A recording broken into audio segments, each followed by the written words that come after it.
Hello, Anna. Thank you again for your time. So we would like to start our questions immediately, if it's okay for you. Yes, super. So how did the original idea for AI Hokusai emerge?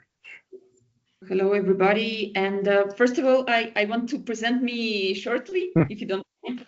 Yeah, my name is Anna Shvets. I'm art manager, cultural producer, researcher, and for more than 20 years, I work in culture. For 10 years already, I work with digital art, and for 5 years, I dedicate myself to research on intersection of art and technologies. And I'm a curator, producer, and lead researcher at project AI Hokusai. And I will tell you more today about this project that is very representative in terms of how heritage and new technologies can work together. So speaking about the story, the prehistory of this project, we need to go 15 years ago, when it is all started with my colleague, Evgeny Merman. He's an artist and art professor, and he started to engage with the Hokusai, Japanese prints and drawings, translating them into monumental paintings, really big ones, really colorful, trying to get inside this spiritual and philosophical and artistic dialogue with the Japanese master. So for many years, he was practicing this artistic dialogue and this work. And then a very important moment occurred in the Katim Museum of Japanese Art in Haifa, in Israel, during a lecture on AI's potential for heritage and contemporary production. Evgeny met Vladimir, and Vladimir is an experienced art tech professional, and they also united with the Japanese art collector who owns rare manga volumes and who is a key member of our team. So they thought together what can be this collaboration between heritage of Hokusai as a representative of great master as Leonardo and others, and how we can connect heritage question with new technologies and algorithmic experimentation. And okay, they decided that they want to do something, so they found me, and I have a very expanded experience, long experience with production of complicated projects. So I stepped into the project as a researcher and producer, and to catalyze this institutional momentum. So I was trying to build this structure and public program and structure of our online residency laboratory. And so we started to develop this project all together, forming very talented international team, start this experimentation. Yes. Why did you choose specifically a virtual exhibition instead of a physical one? And how did you work with architects and NAKD.io team to bring the digital world to life? Yeah, thank you for this question. I want to share the space that we created.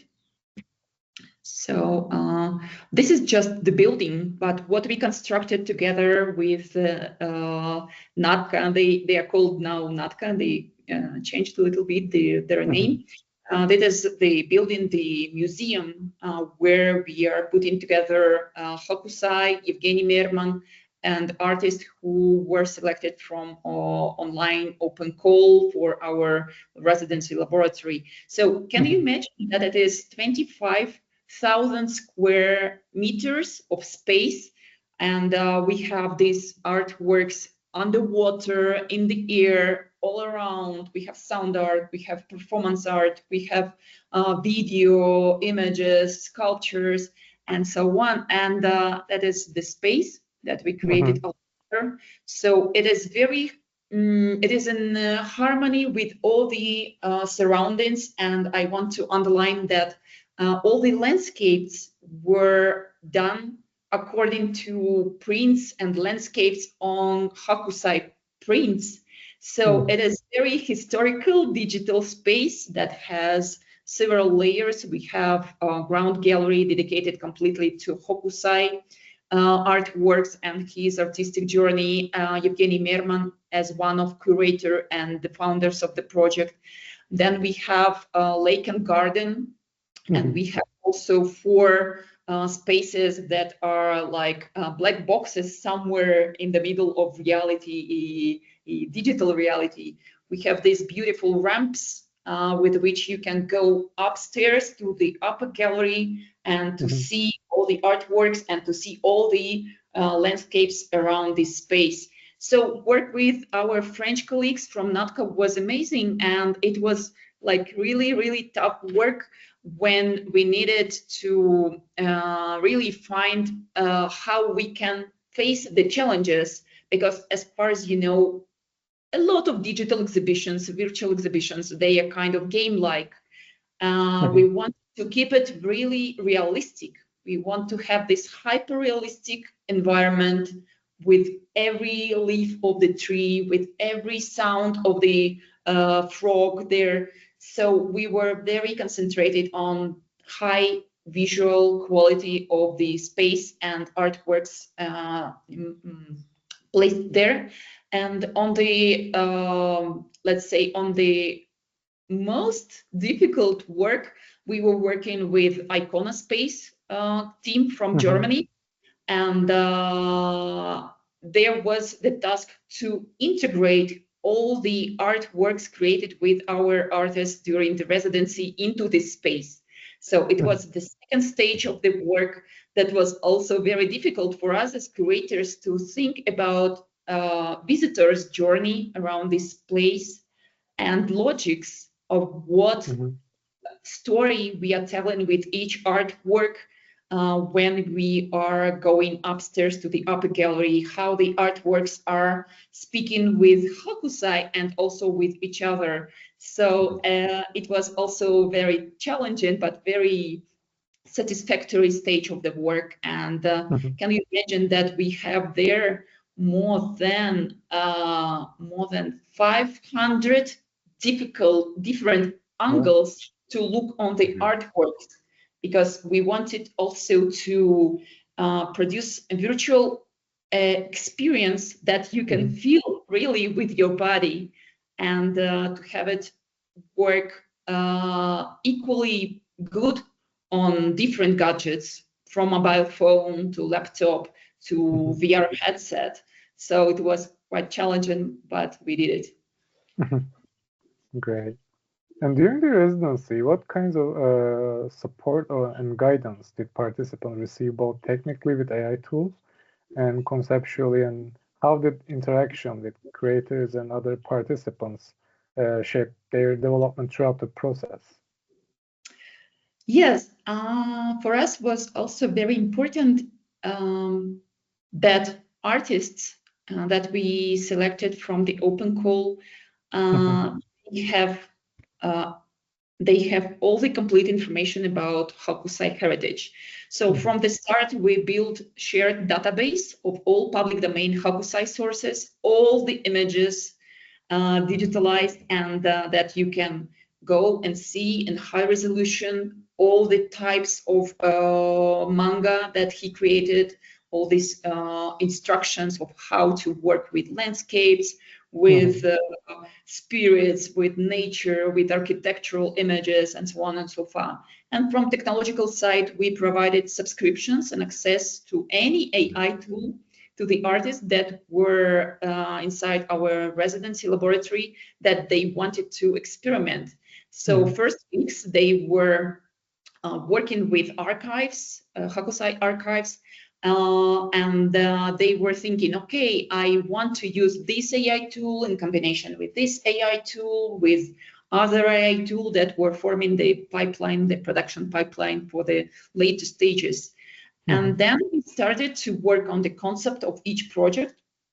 each of 7 projects. One was duo, so we had 8 artists, 7 projects. And we were thinking, okay, here we go with this AI tool, here we go with that AI tool. And it was very helpful also that more experienced artists, they were sharing their advices with colleagues that didn't have such an experience. And it was individual meetings and also group meetings. And we also organized support with meetings with our experts to do, let's say, this guidance through the elaboration of conceptual part of the project and technical part of the project. So it was real transformation, because among our artists, we had also those for whom it was the first experience with artificial intelligence. And for us, as curators and researchers, it was very interesting to observe how they react to different tools. For example, we were like writing down these phrases as wow, I'm so impressed by this AI tool, of these possibilities that I get.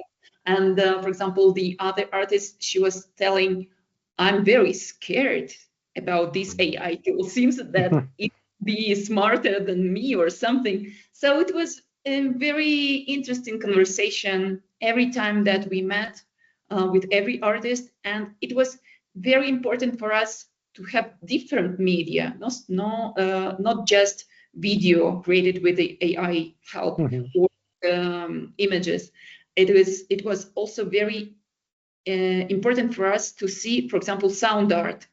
And we had this beautiful artist, Julio César Palacio, who recreated the sound of ancient musical instruments from Hokusai epoch to create his sound pieces.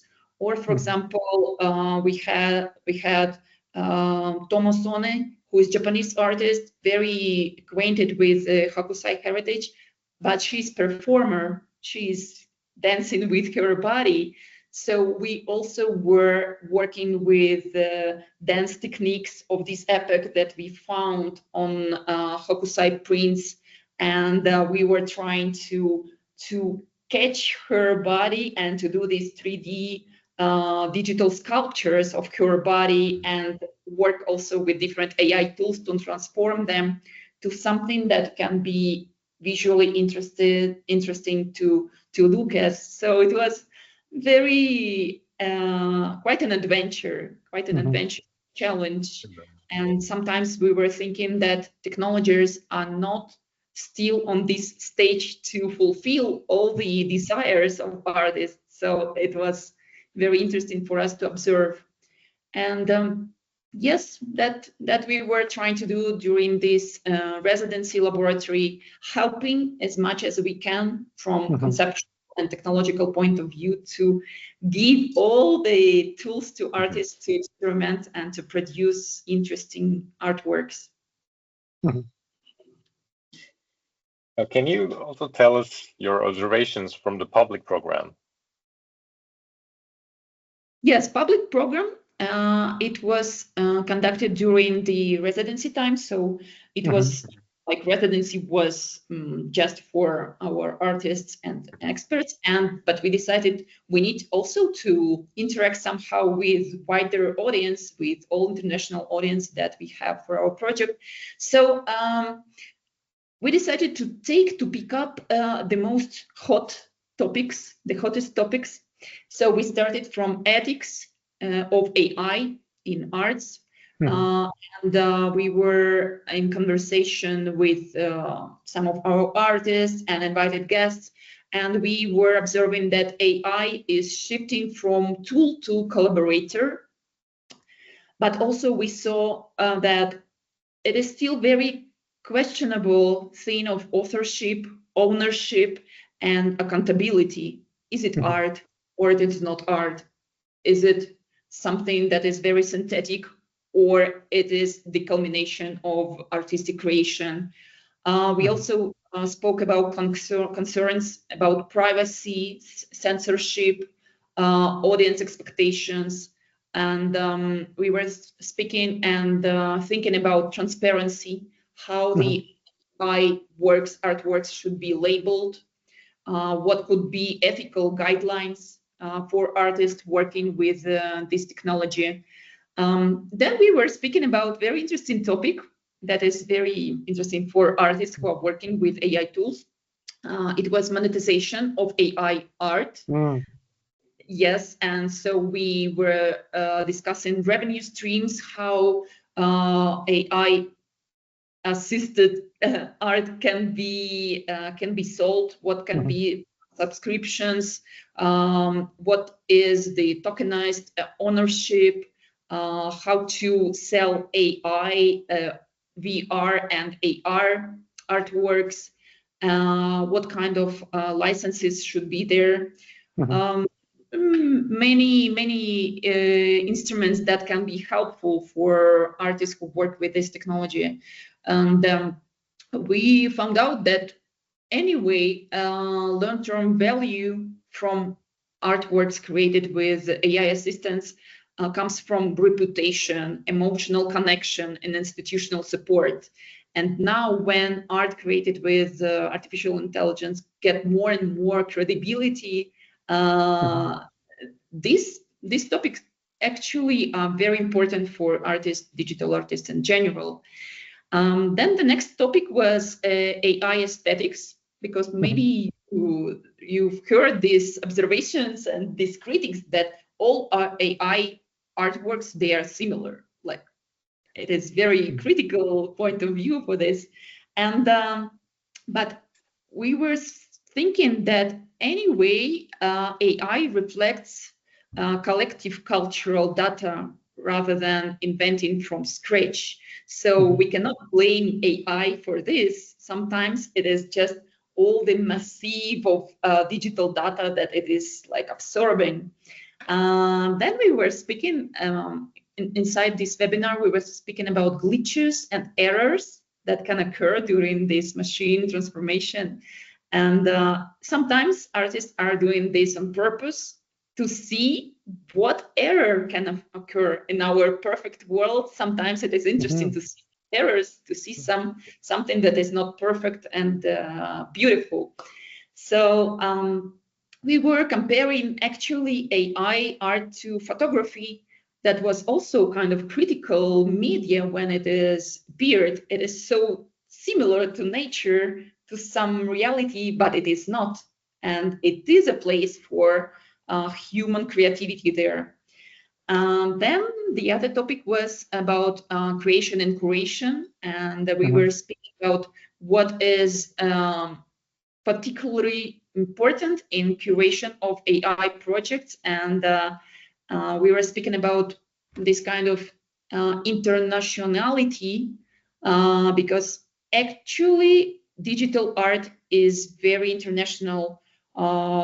You, Sertak, or you, Mehmet, can be curator of an exhibition where artists from other countries are presented, and we will understand the aesthetics, the process. So it was very interesting to listen to observations of other colleagues, curators also on this topic. Then we were speaking about generative and experimental visualization, and it was very important conversation about memory, fragmentation, and how new technologies can really transform the way how we preserve artistic heritage from different epochs, and not only artistic heritage, but also our biography from past, and it was interesting. Then we were speaking with our colleagues from the point of view of organizing digital exhibitions, and actually now we have a lot of virtual experiences and exhibitions, and I see that producers and curators of digital virtual exhibitions, they are kind of in competition. Who will do better? Who will implement all the functions? Who will do it more customer friendly? Who will do it more quicker? Because when we are speaking about digital art, some problems with internet sometimes can occur, some problems in perceiving the artworks. And actually, it was very interesting conversation. And we see that, as I mentioned before, sometimes as curators and artists, we want more and more and more. And it makes the work of technological guys difficult because they want to also to give more and more and more. So I think that artists' curiosity and this demand of very good technologies is moving the progress itself, not only in arts but in all the digital technologies. Then we were speaking about future horizons of AI, and it was very interesting for us to see that everybody are very sure about that future will be hybrid. For example, now we are speaking online, but it would be great also to have a live conversation. But the formats that we are going to use in the future, they will be hybrid. So we will have some participants from online and also physical, and mix these experiences all together. And although the report doesn't include audience analytics, but what kinds of responses or interpretations did you receive from people who explored the virtual exhibition? Did any reactions surprise you?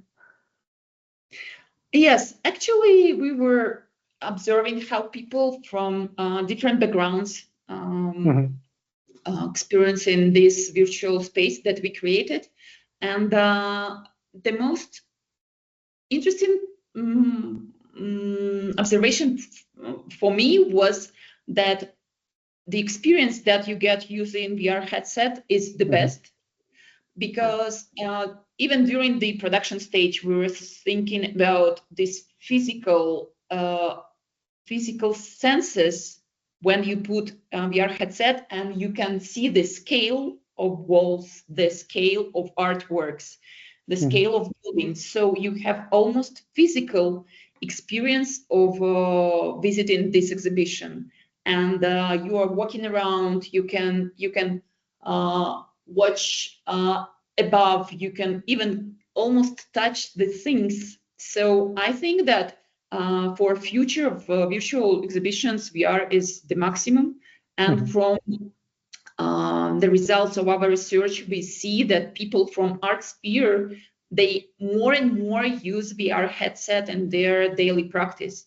It is not a cheap gadget, but it gives us a lot more possibilities to go to virtual spaces. Another one observation from the exhibition that we created is, wow, what a huge space. And it is actually a very huge space. Now we are like maybe 5% of all the spaces that we created is filled with artworks. So we have much work to do in the future to make new exhibitions, to make new integrations and so on. And also the other reflection that we get from our visitors of the exhibition, that it is very meditative way of being there. So people enter, they listen to the music, they look around, they spend time with every artwork. They are trying to, to feel the rhythm, to feel the energy of each artwork. And that is very, very good news for us. That means that the artworks created, they were created good way. They are interesting to explore, to spend time. Those are kind of several observations that we got from the exhibition. Who do you think shapes the AI art landscape? Can you tell us about the influential people and companies in AI art landscape? Yes, sure. Let me just one moment. I will share one slide from our research. And actually, I want to tell everybody that we have it a little bit blurred, but we have also printed version and we have digital version. I will ask organizers to include this link to online version of this report to the description of this webinar, and you will see the information. And now I will share some names. So here on these pages, you can see information about the personalities and companies and organizations that are shaping AI art landscape. So let's name just a few. Speaking about personalities, it is obviously Rafik Anadol. That is percent of mentions during the survey that we did. Then we have Harold Cohen. It is 11%, a little more. Sorgen Chang, also 11%. Mario Klingelmann, 10%. Claire Silver, Sasha Stiles, Memo Akten, Anna Reidler, Hitte Steyrl, and Sam Altman. So these are the names who was mentioned by majority of people. Then speaking about the companies, of course, OpenAI, Google, Midjourney, Runway, Obvious, MIT Media Labs. Yes, it is also interesting that institution is inside this list. Then we have Adobe, Meta Systems, Microsoft, and a very cool organization that is Artificial Intelligence Creative Community. That is huge international community of all the artists that are creating their artworks using artificial intelligence. I actually invite all those who experiment with AI to join this community. And those are the organizations. And I can underline that the landscape of AI, it is really changing very, very fast. So these names are actual and relevant for now, for summer, autumn, winter 25. But I think that in few months, we will have already completely different environment and completely different names. So let's observe all together. Yeah. And what was the biggest challenge in merging traditional Japanese heritage with cutting-edge AI technologies? That's a very good question, very challenging. Thank you, Sartak. I think that the most challenging thing was to prove that heritage that is from past and digital technologies, AI technology in particular, that can work together productively, and that AI can really help us to preserve heritage, to make it visible, to show it to young generations, and to keep it for the future generations that will be born in 100 years. So we are not here to criticize. We are here to find right way to use new technologies, ethical ways, respectful ways to have it accessible to all the artists, to all the researchers who want to work with it, to think about the policies, governmental policies that can help this technology not to be ignored, but to be respected and used for the good of all the mankind, all the society. That I think is important challenge for all of us. Based on the residency and survey, what did you observe about the way artists actually use AI? Okay, what we observed, I can actually share some statistics. So as far as you can see on this screen, we can see that AI tools actually mostly used by artists for visual artworks. Then we have audio-visual installations, so the next percentage. Then we have generative design, we have sculpture and 3D modeling, and the smallest part, it is performance and interactive art. And also, it is interesting to see these statistics that what AI used for we can see here 3D model generation, voice and music, video and animation, image, text generation and edition. And also we have these statistics, tasks regularly performed with AI, project management, communication, content creation, working with documents, and search. So here we have the lower part. We have related to art managers' work, all kind of art managers, curators, directors of museums, ministers of culture. Actually, one of them participated in our research. All the cultural producers in general. And the upper part, it is more about artists and creatives. And it is important for me to mention that it is not only artists who are focus of our research, but also those who are helping art to be seen, to be visible, art managers. Yes. For the last question, how do you see the future of AI-driven artistic projects evolving in the future?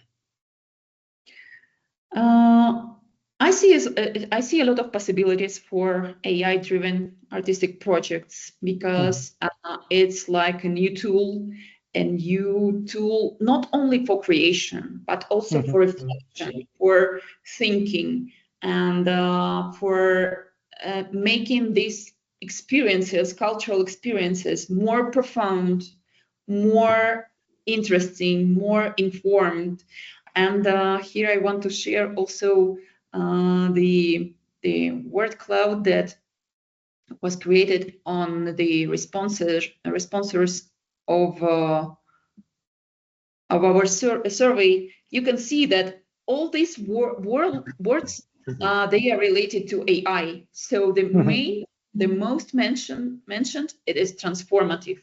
We can also see here efficient, empowering, useful, helpful, interesting, improve, image, collaborator, future, personal, opportunity, practical. So it is so much that we can actually achieve with AI and AI assisted projects. So actually, I think great future is expecting us, but we need to work on literacy. We need to dedicate time to learn more tools. We need to see what already exists. By the way, for now, it is more than 2,000 AI tools, and it is increasing number. With every day, we are getting new and new instruments. So I really want to tell all those who work in culture, artists, creatives, designers, architects, and so on and so far, and also my colleagues, cultural workers, not to neglect, not to be skeptical, but put your time to investigate how you can really use it in a good way to make your work more efficient and to open new doors and windows. Yes, definitely. Thank you so much, Anna. Thank you for your time. That was all our questions. Thank you. I hope that it will be helpful for colleagues and artists. Definitely. Thank you. So, have a good evening. You too. Bye-bye. Okay, you too. Have a good evening.